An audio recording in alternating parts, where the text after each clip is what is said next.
Have you ever wondered how a market crash is like an earthquake? Just as tectonic plates build stress over time, economic pressures can lead to sudden financial quakes. Let's debunk the myth that crashes are always catastrophic disasters.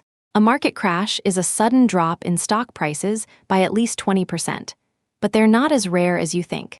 In fact, between 1957 and 2020, there have been 8 market crashes in the US alone. Each crash has its own story, like the dot-com bubble bursting in 2000 or the financial crisis of 2008. But why are crashes normal?